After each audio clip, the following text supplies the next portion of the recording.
Hello and welcome to the Vault of Results podcast with me, Alex. I've got a special guest on here, Noemi. And Noemi, if you could tell us a little bit about yourself. Sure. Hi, Alex. So great to be here, actually. So I'm excited about your podcast and your audience. And yeah, a little bit about me. So I've been a serial entrepreneur for the over a decade. I actually was born and raised in Hungary, and I moved here when I was 17, and my dream was to start a business, I think like many other people. And I actually ended up in corporate, and I had this dream of starting the side hustle, and I had so many ideas, and I jumped into this one side hustle, and it grew into a big business that is still running today. And we are a company that helps industrial companies fulfill different equipment and consumables orders for their operations. So I've been doing that for a while. And then, of course, I'm an entrepreneur, so I'm always doing new ideas and exploring new ideas along the way. I also have a LinkedIn audience of around 110,000 and a newsletter that I love, as well as a community for AI and early stage founders. My passion is really I'm a future focused person. I believe in future proofing ourselves. I love where AI and tech is going, so I try to keep in the forefront of that. And I love all things entrepreneurship. So that's a bit about me. Wow. Well, thank you for coming on the show. Really appreciate that. You mentioned AI, and that's kind of what I want to talk about on, at least to start off with on today's show. AI is kind of, well, it isn't kind of, it is all the craze right now, me included. I love it. I was wondering, because you have a business that's centered around AI, which you mentioned, and how do you simplify it for founders who, let's be real, they're overwhelmed by all that, every new shiny object, every new AI company coming out. How do you simplify AI for founders? I think the best way to think about it is, where are you on the spectrum? Are you just getting started? Are you a beginner? Are you already using ChatGPT? You have custom GPT set up, or are you more like you're already doing no code apps, building AI agents, right? So there's, I think, three levels depending on where people are, but it's definitely all the craze. There are so many tools, and a lot of them I have tried, and I can tell you that it still comes down to fundamentals. As a founder, you have to know what moves the needle. So where is the bottleneck in your business? Because AI is really just leverage. So think of it like you have an assistant that can work for you 24/7 at $20 a month, basically, for many of these AI tools, right? And it's mind blowing. It is mind blowing being an entrepreneur, like where this is going and where this is headed. So it's easy to get caught up in the hype, but really the best way to think about it is, where are my repetitive processes as an entrepreneur? Where is the bottleneck that I can actually outsource immediately to one of these tools? Yeah, yeah. No, I actually love what you said there. I feel like there's a lot of brand new entrepreneurs entering the marketplace because AI is making everything so easy now. So for somebody, let's say for somebody who's new to artificial intelligence, what do you, in your own words, what do you think the first automation somebody could set up today that will have an immediate impact? Yeah. So you said two really great things in that question, actually. So I want to like answer both of them, because one was, AI is making it almost democratizing entrepreneurship for everyone. It used to be you have to get capital, and you have to get an office space, and you have to, have all this information and resources to start a business. And now it is so easy. Literally, I know it's cliche to say, but anybody can start a business. And what that means is that because it's become so easy, it's become really important. It's become really important to start keeping abreast of these tools, because now the people who are using the tools and the people who are not, there's a big disparity between, right? We have people who are making AI agents, and then we have people who haven't even started using ChatGPT yet. So I feel like it's so important if you are this person where you are just getting started and you're maybe just using ChatGPT to write your emails. You copy and paste your email in ChatGPT and you say, rewrite this to make me sound more professional, for example, right? That's the basic where we all started with ChatGPT. What I recommend is start thinking about ChatGPT not just for grunt work, but also as a thinking partner, as a strategic thinking partner, because I've absolutely been amazed the level of thinking, especially if you use the thinking models in for OpenAI. The thinking model is the O1, and Claude has a thinking model 3.7 Sonnet, I believe. And I can literally put in act like a 10,000 an hour McKinsey consultant, and I will do just the regular thinking version. I will use the deep research, and I honestly get incredibly high level stuff that I that blows my mind, like strategy that helps me think through business ideas before I take any action. So that's what I would recommend, is think of AI as a strategic a business thinking partner as well, not just for the repetitive tasks. Yeah, it's interesting that you say that. I've messed around with my fair share of ChatGPT prompts, and I've actually taught a couple trainings on it. And this is what I always say as well. It reflects what you've just outlined there, mostly about priming the AI model, or at least at the beginning of the prompt, you prime it with a job description or something like that. Like what you said, the McKinsey consultant, right? Act as a marketer with 10 years of experience, that kind of thing. I've Exactly. found that really helps. It's an amazing, yes, absolutely. Okay, so let's talk about this. I've got a question for you. I've thought hard about this before I had you on the show here. I want to know how a founder can strike the right balance between automation and then maintaining a personal touch with their audience, right? Because we're talking about AI. So, how do we maintain that personal touch while also, obviously, using as much AI tools as we can? Yeah, that's such a great question, because we're seeing AI infiltrate every part of our lives, right? Customer service and content on LinkedIn and everywhere. It's now becoming AI saturated. And I always say there's a rule that I've always done in my businesses is we make sure that all of the AI and everything is in the back end, not customer facing at first. So I'll give you, like, for content, you can do the scheduling, you can do the tagging of the content, even the writing of the content, the image generation, all of that can be AI, right? But then once it goes to the customer, then you interact with the customer. Just like if you have a business, you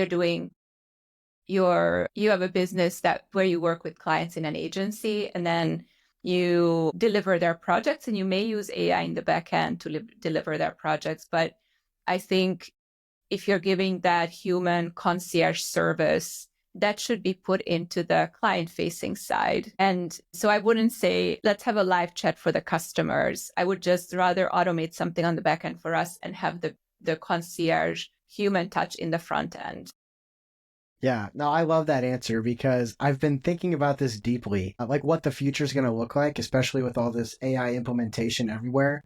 I think more and more it's going to be how much we can cut. Maybe we can cut AI out, especially at the part where the human interaction is, right? Because I feel like as we move forward with AI, people are going to desire more the human touch. What do you think about that? Yeah, so true. 100%. I think it's coming up a lot even on content, LinkedIn, because even good copywriting used to be a barrier to entry for content creation. And it stopped being a barrier when ChatGPT came out and anybody could create content. And I feel like the differentiator is really now very personal. What is the authentic you? Who is this person? Because otherwise everything can be generated by AI and it's going to be a little cookie cutter. But what the opportunity now is and becomes for people is, how can you really be very authentic yourself, or how can you make something super personalized for others. Yeah, no, I totally agree. It's funny. You mentioned LinkedIn just now, and at the beginning you talked about when you're talking about your credentials. So I want to hear from you. You've grown an audience of over like 80,000 LinkedIn followers, built a newsletter with like 5,000 people on it. Very curious about your most effective audience growth strategy, because those are pretty impressive numbers. Thank you. Yeah, it's now at 110, so it just keeps growing. You know what's been interesting in this LinkedIn journey is just like with a business, I treated it like a business. So I went in and I said, um, content creation is a skill. Who is the person that's doing it best that I can go to eliminate months or years of trial and error on my own and just learn how to do it right. And so that's what I did. I went to a mentor and a coach, and I said, how do you do this whole LinkedIn algorithm creation, content creation? And so I learned how to write hooks, how to put what I want to say into a format that's easily scannable for somebody who's scrolling and just has, 1 minute to read something. What do you even post about, right? Who do you talk to? What do I have to offer, right, that I can talk about? So I feel like this is all a skill and consistency. So I've posted almost every single day. And I think it's been also about learning what works, what doesn't, and just being super consistent.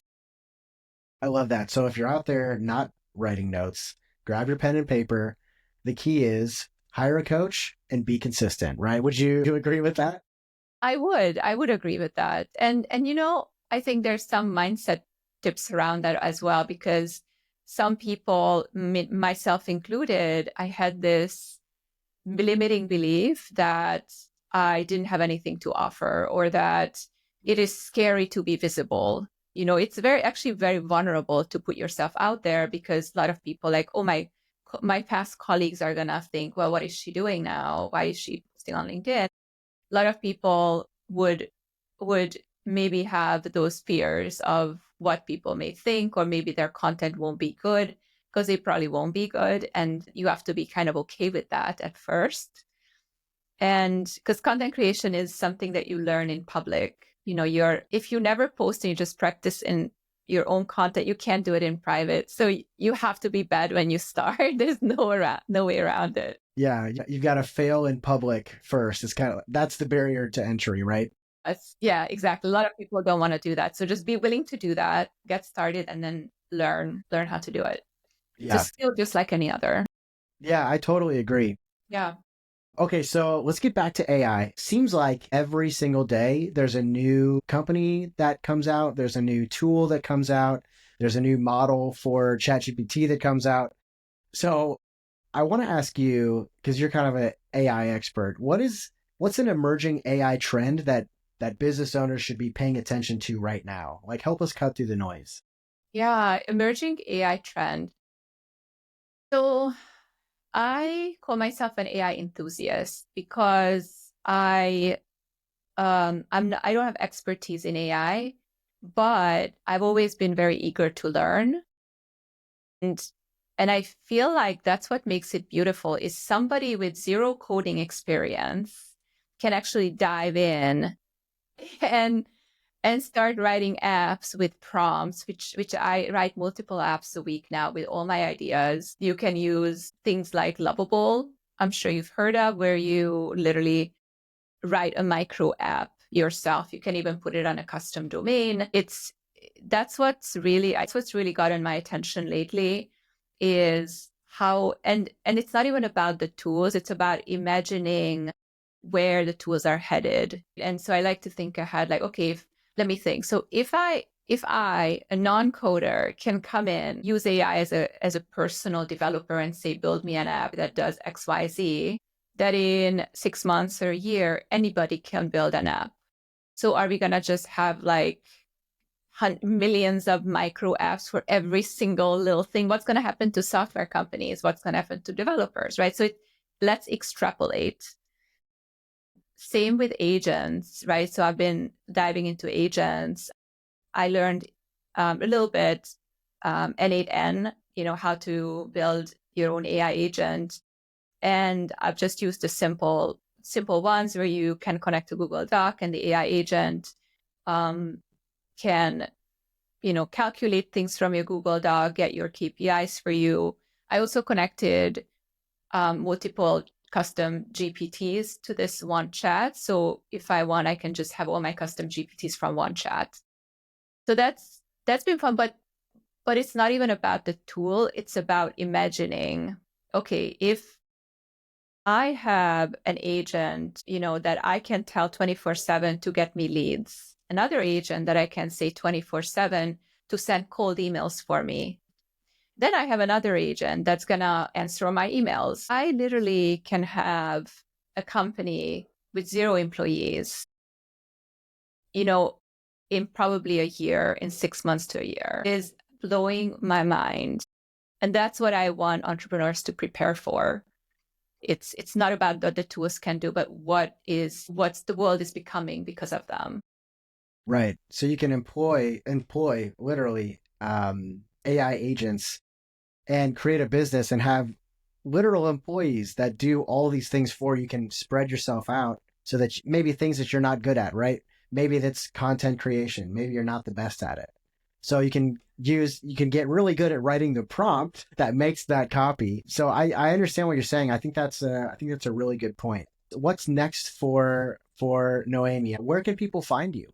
Yeah, so I have an AI community for founders on School, but you can find me on LinkedIn. And in my LinkedIn profile, I have free resources for founders. You can download those. I also have my community over there, so you can check that out.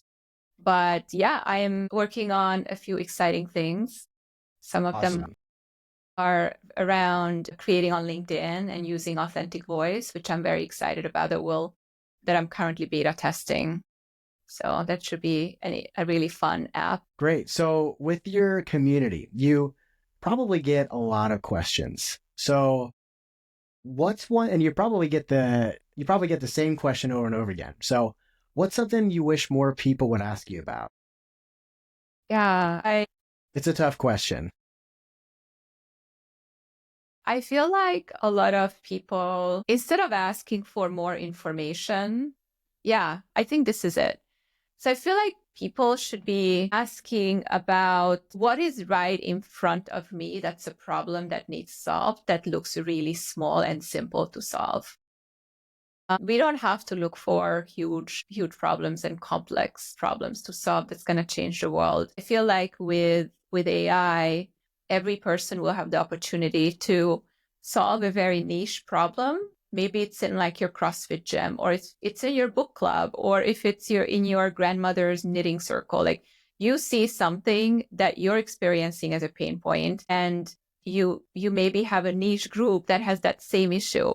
That's where I think the gold mines are right now, instead of these big mass markets, because I feel like those big mass markets are going to be taken by these larger companies. So you and I and the entrepreneurs, we have these opportunities to really create very personalized solutions and dominate little, verticals, specialized verticals. So that's where I want people to look, is right in front of them, right in their own backyards. Right in front of them in their own backyards. What's one problem that I have that maybe other people have, right? That's how a lot of businesses start. 100%. Yes. I was just reading. I don't know if you've ever read, actually, I have it somewhere here. Tony Hsieh's book, the late Tony Hsieh's book about Zappos. It's basically his autobiography. And I probably read it like 20 times. It is incredible. One of the stories is that when the founder of Zappos, he came in later, but the original founder of Zappos didn't believe that, wanted to prove that people would buy shoes online, but nobody believed that they would, because like you can't buy shoes when you don't even see it, right? And he would basically go to the shoe store. He would go to the shoe store, take a picture of the shoe, put it online, and then when somebody would buy it, he would go back to the store and buy that exact same shoe in that size and then mail it. And I feel like that's the beauty. We're talking about scaling and automations, but sometimes it's anti-automation and anti-scaling that we have to start with as entrepreneurs and then later scale once we have those processes in place. That was, yeah, I'll have to definitely get that book. You've really sold that. That was, that sounds like a book I really need to read. Yeah, it's true. Okay, so this is something that I do on every episode. I ask every guest what they'd like to contribute or add to the vault of results. This could be one thing you did that got you a certain result, or just basically what's the one tip that you should give out, that you want to give out. And so that everyone who listens to this episode or watches this episode can add to their repository of knowledge. Yeah, I would say instead of learning one more thing, instead of saying I need more information, just take an action. That's what I'm going to challenge you with is next time you say, before I do this, I have to read this article or I have to take this course. I challenge you just to do it. Just take that action and learn as you go instead of learn first and then build. Learn as you build. That's my best advice for anybody, including myself. Wow. That's very good advice. It's kind of like if you tried to become a doctor and then just expected yourself to know everything in your medical textbooks. It's like, well, that's why you go to college. That's why when you decide to become a doctor, you don't automatically know how to be a doctor. You have to learn first, right? Yes. So you can't expect yourself to know everything, but you have to make the decision. You have to make the decision to become that, right? And the best way to do that is by starting now, today. Sort of. And oftentimes as entrepreneurs, we're not we're not always saving lives. It's literally like, I have to call this potential customer. Like, it's sometimes just that easy, but yeah, you're absolutely right. We have to take action. Yeah, absolutely. Well, I'm glad you added that to the vault of results. I'll definitely add that in. And yet again, another question that I always ask every guest, which is, how would you like to be remembered? After it's all said and done, what's the one thing you want people to remember you by? Yeah, I think just as a source of inspiration, because I remember a lot of people in my life, the way that they've touched my life is they lived their best lives. And by them achieving their dreams and going for it, they were an example to me that, if they can do it, I can do it. So if I can do that for somebody, then it's all worth it. I absolutely love that. Well, thank you so, so, so much, Noemi. I really appreciate you coming on the Vault of Results podcast. I look forward to watching your success. And obviously I'm following you on LinkedIn as well. So I'll be right there watching. Amazing, Alex. Thank you so much. You're a wonderful host. And I love your questions. And this was a great conversation that I think many people need to hear. So I loved it. Yeah, absolutely. Well, thanks again. That's going to do it for the show today. And hopefully we'll have you on very, very soon again. I love it. Thank you, Alex.